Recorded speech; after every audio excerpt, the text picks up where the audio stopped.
ملک بھر کی طرح گجرات میں بھی سنی اتحاد کونسل کی اپیل پر ممتاز قادری کی سزائے موت کے خلاف شہرداؤن ہڑتال کی گئی۔ ہڑتال کے موقع پر سنی تحریک نے احتجاجی ریلی بھی نکالی جو شاہین چوک اور سرگودا روڈ سے ہوتی ہوئی جی ٹی ایس چوک گجرات پہنچ کر اختتام پذیر ہوئی۔ ریلی کے شرکاء سے خطاب کرتے ہوئے سنی اتحاد کونسل کے رہنما پیر محمد افضل قادری نے کہا کہ دنیا بھر کی شیطانی قوتیں حضرت محمد مصطفیٰ صلی اللہ علیہ وآلہ وسلم کی حرمت پر حملے کی کوشش کر رہی ہیں۔ یہ شخص واجب القتل ہے گورنر، اس وقت گورنر کی کرسی پر تھا اور میں نے کہا یہ واجب القتل ہے۔ وقت ٹی وی نے اسی رات 9 بجے کے خبر نامہ کے اندر میرا فتویٰ سارے کا سارا نشر کیا۔ تو طاہر قادری صاحب جو ہیں پتہ نہیں کتنا پیسہ لیا ہے اس شخص نے، اور علماء سو پھر کس کو کہتے ہیں، اور علماء شیطان کس کا نام ہے؟ اگر طاہر قادری شیطان نہیں ہے تو پھر اور شیطان کون ہے؟ اس دنیا کے اندر اگر شیطانوں کا یہ رئیس نہیں ہے، شیطانوں کا بڑا نہیں ہے، تو پھر کون شیطانوں کا بڑا ہے؟ اس دور کے اندر جس نے یہود النصارہ سے پیسہ لے کر غازی ممتاز قادری کے خلاف فتویٰ دیا ہے، نہ جج پائی سکیں گے، نہ حکمران پائی سکیں گے، نہ یہ سیاستدان پائی سکیں گے۔ انشاءاللہ غازیوں کا ایک ایسا سیلاب آئے گا اس ملک کے اندر، اگر غازی ممتاز کے ساتھ کوئی زیادتی ہوئی کوئی شخص بچ نہیں سکے گا، نہ جج بچے گا، نہ صدر بچے گا، نہ وزیر اعظم بچے گا، کوئی شخص بچ نہیں سکے گا۔ اور میں یہ اعلان کر رہا ہوں، میں اپنے ذمہ لے رہا ہوں، اور غازی خود ہی اللہ کے رسول کا بدلہ لیں گے۔ جس شخص نے اللہ کے رسول کا بدلہ لیا اس کا بھی بدلہ لیا جائے گا۔ جس شخص نے اللہ کے رسول کا بدلہ لیا پوری امت اس کا بدلہ لے گی۔ اگر غازی صاحب کے ساتھ زیادتی ہوئی، جس شخص نے اللہ کے رسول کا بدلہ لیا ہے پوری قوم اس کا بدلہ لے گی۔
وکیل ہوں عزت مصطفیٰ کا، میں کسی اور شخص زندہ یا مردہ کا وکیل نہیں ہوں۔ مگر ہمارے لوگ چھوٹتے ہیں، وہ کہتے ہیں ڈالروں کی وجہ سے یہ دے دیا۔ خدا کا خوف کرے، کوئی شرم کرے، کچھ شرم کرے، کس شخص کے بارے میں کیا کہتے ہیں؟ وہ لوگ، بعض لوگ جنہوں نے ساری زندگی مردوں پر پیسے نہیں چھوڑے، جنازوں پر پیسے کھاتے، قرخانیوں پر پیسے کھاتے ہیں، قرآن خوانی پر پیسے کھاتے ہیں، آپ کو شرم نہیں آتی اس شخص پر الزام لگاتے ہوئے کہ ڈالروں کے پاس کہہ دیا جس نے پیدائش کے دن سے آج کے دن تک روئے زمین کے کسی شخص سے $1 نہیں لیا ہے؟ اور میں لعنت بھیجتا ہوں اس شخص پر جس نے امریکہ سے پیسہ لیا ہو، جس نے برطانیہ سے لیا ہو، یورپ سے لیا ہو، آسٹریلیا سے لیا ہو، شرق سے غرب تک، شمال سے جنوب تک، دنیا کی کسی حکومت سے، کسی ایجنسی سے، کسی مسلمان اور کسی کافر سے، کسی ایجنٹ سے کوئی پیسہ لے کر دین میں تحریف کی ہو، اسے رسول پاک کی شفاعت نصیب نہ ہو، وہ جہنم کا کتا ہو، وہ مر جائے، تباہ ہو جائے، حضور اس کو نکال دے امت سے۔ یہ ان پڑھ جاہل لوگوں کے ہاتھوں اگر دین پہلے آ گیا ہوتا تو دین بچتا ہی نہ۔ وہ لوگ جن کو الف بے جیم دین کی پڑھنی نہیں آتی، اور حدیث کی اور تفسیر اور فقہ کی، فقہ کا رسالہ تک نہیں پڑھا، جن لوگوں نے حدیث کی ایک کتاب نہیں پڑھی، صحیح اور حسن اور ضعیف کا فرق نہیں آتا، قرآن کی کوئی تفسیر نہیں پڑھی، عربی کی ایک سطر پڑھنے کے اہل نہیں ہے، وہ بھی دین کے رہنما بن کے اور گستاخ رسول کے خلاف عاشقان رسول کا سمندر اٹھا رہے ہیں، پورے دین اسلام کو، حرمت رسول کو، حرمت حدود اسلام کا مذاق اڑا رہے ہیں، اور پوری انسانیت کے سامنے دین کی تصدیق ہو رہی ہے کہ یہ اجڑ ان پڑھ جاہل لوگ یہ دین کے نمائندے ہیں، مسلمانوں کے انتہا پسند متشدد، آپ کو دہشت گردوں کے ساتھ کھڑا کیا جا رہا ہے، سازش ہو رہی ہے۔ اہل سنت معتدل تھے، معتدل ہیں، یہ عقیدہ وسطیہ والے لوگ ہیں، اعتدال والے لوگ ہیں۔ اہل سنت کا ایک مقام تھا 1400 سال میں، اس سے ہٹا کر ایک جہالت کے اندھیرے میں کچھ لوگوں نے اس طرح کا تماشا بنا دیا، آپ کو دہشت گردوں کے ساتھ کھڑا کیا جا رہا ہے، سازش ہو رہی ہے۔ انتہا پسندوں کی آواز سنی جاتی ہے۔ جب ان کا مائنڈ سیٹ چینج ہونے لگا تو انہوں نے سازش کی کہ جس شخص نے فتوے دے کر اور 2 سال پوری دنیا میں خطابات کر کے ہمیں ننگا کیا ہے اور ہمارے عزائم کو بے نقاب کیا اور ہمارا کھانا پینا اور رسائل رزق بند کرایا ہے، کفر کا رزق،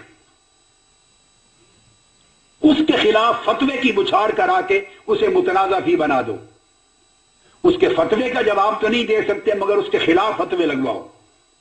اور دوسری سازش یہ ہوئی کہ یہ جو اہل سنت اور اہل تصوف کا مشائخ کو ماننے والوں کا نام آ رہا ہے کہ یہ امن پسند ہے اور اصل اسلام ان کے پاس ہے، ان کو بھی انتہا پسندی میں جھونکو اور ایسے ایسے کام کرواؤ ان سے تاکہ یہ ان کے اوپر بھی چھاپ لگے کہ یہ بھی انتہا پسند ہیں۔ ہم تو ڈوبے ہیں صنم، تم کو بھی لے ڈوبیں گے۔ یہ ساری کہانی ہے۔ ان لوگوں کے پاس نہ عقل ہے، نہ شعور ہے، نہ آنکھیں کھلی ہیں، نہ بینا لوگ ہیں۔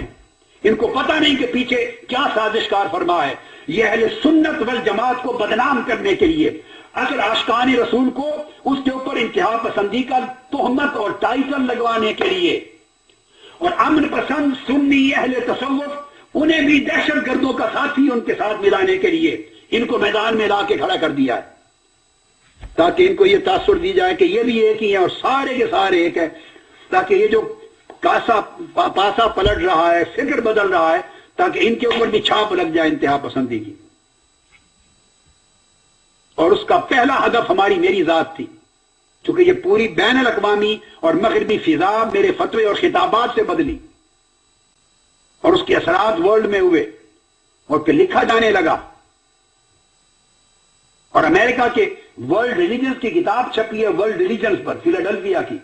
اس میں لکھا کہ ایک ماڈل آج کی صدی میں اسلام کا وہ ہے جس کا رہبر اسامہ بن لادن ہے، چھپی ہوئی آفیشل کتاب ہے مسلمانوں کی، ورلڈ ریلیجنز کی اسلام پر۔ اور دوسرا ماڈل وہ ہے جو ڈاکٹر طاہر القادری کا فتویٰ ہے، یہ امن پسند ماڈل ہے اسلام کا۔ اس کی تکلیف ہوئی ان لوگوں کو کہ یہ جو اہل سنت کے